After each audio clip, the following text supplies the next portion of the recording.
పంట నష్ట అంచనాల్లో వ్యవసాయ శాఖ కాకి లెక్కలు చెబుతోందని మాజీ మంత్రి కురసాల కన్నబాబు ఆరోపించారు. ప్రభుత్వానికి నష్ట అంచనాలపై సరైన అవగాహన లేదని ఆరోపించారు. ఇన్పుట్ సబ్సిడీ 10,000 సరిపోదని పూర్తి స్థాయిలో పరిహారం ఇవ్వాలని డిమాండ్ చేసిన కన్నబాబుతో మా ప్రతినిధి Sambasiva face to face. YCP అధినేత జగన్మోహన్ రెడ్డి పిఠాపురం నియోజకవర్గంలో వరద ప్రభావిత ప్రాంతాల్లో తిరుగుతున్నారు. ప్రజలు బ్రహ్మరథం పడుతున్నారు. భారీ ఎత్తున కేడర్ కూడా తరలి వస్తుంది. ముఖ్యంగా రమణయ్యపేట, నాగులపల్లి, మాదాపురం మూడు కూడా పూర్తిగా ముంపును గురైన గ్రామాల్లో సాహసం చేసి మోకాళ్ళతో నీరున్న ప్రదేశాల్లో కూడా పర్యటిస్తున్నారు. మాజీ మంత్రి, మాజీ ఎమ్మెల్యే కాకినాడ జిల్లా వైసీపీ అధ్యక్షుడు కన్నబాబు గారు మంత్రి ఉన్నారు. జగన్మోహన్ రెడ్డి పర్యటన స్టార్ట్ నుంచి కూడా అధ్యక్షులు జనాలు పాల్గొంటున్నారు. మీ ఏలేరు వల్ల ఈ ప్రాంతం అంతా ముందుకు వచ్చిందని చెప్పి నిన్న గౌరవ మాజీ ముఖ్యమంత్రి జగన్మోహన్ రెడ్డి గారు ఈ ప్రాంతంలో పర్యటించాలని నిర్ణయించారు.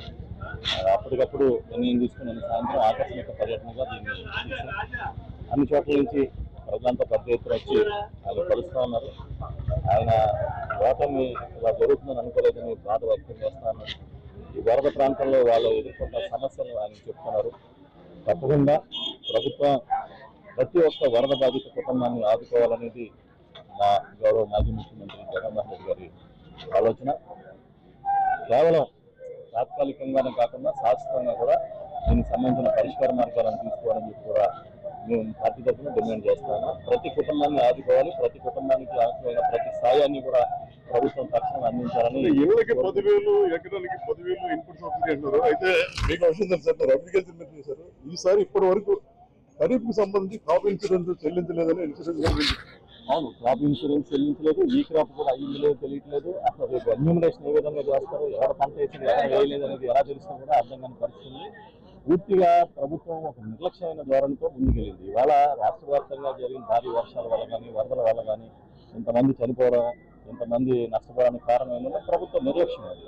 ఇవాళ ఇన్ని లక్షల కుటుంబాలు నష్టపోతే ఏ విధంగా దీన్ని రెక్టిఫై చేస్తారో తెలియని పరిస్థితి. 4 నియోజకవర్గాల్లో కేవలం 25,000 నియోజకవర్గాల్లోనే పంట పోయిందని చెప్పి అగ్రికల్చర్ 25,000 హెక్టార్లో పోయిందని. అదే మరి కాకి లెక్కలేస్తే ఏం చేయలేము. మీరే చూస్తున్నారు కదా, మొత్తం ఊళ్ళు ఏర్లు కలిసిపోయి చెరువుల్లాగా ఉన్నాయి. అయినా కూడా ఇంకా ఏమీ జరగలేదంటే ఎలా? వ్యవసాయ శాఖ అధికారులు 25,000 హెక్టార్లో మాత్రమే పంట పోయిందని చెప్పారు. అది కాకి లెక్కల కింద పరిగణలో తీసుకోవాలి. మొత్తం 100% పంట పోయినట్టుగా పెట్టి కేవలం 10,000 సరిపోదు. ఇన్పుట్ సబ్సిడీ పెంచాలి. క్రాప్ ఇన్సూరెన్స్ కట్టారా లేదా, ఈ క్రాప్ బుకింగ్ అయిందా లేదా కూడా వ్యవసాయ అధికారులు స్పష్టమైన క్లారిటీ ఇవ్వాలి. ప్రజలను ఆదుకోవాలి. ముంపు గ్రామాల్లో ఉన్న వారికి పూర్తి స్థాయిలో గ్రాసం అందించాలని మాజీ మంత్రి, జిల్లా వైసీపీ అధ్యక్షుడు కన్నబాబు కావడం జరిగింది.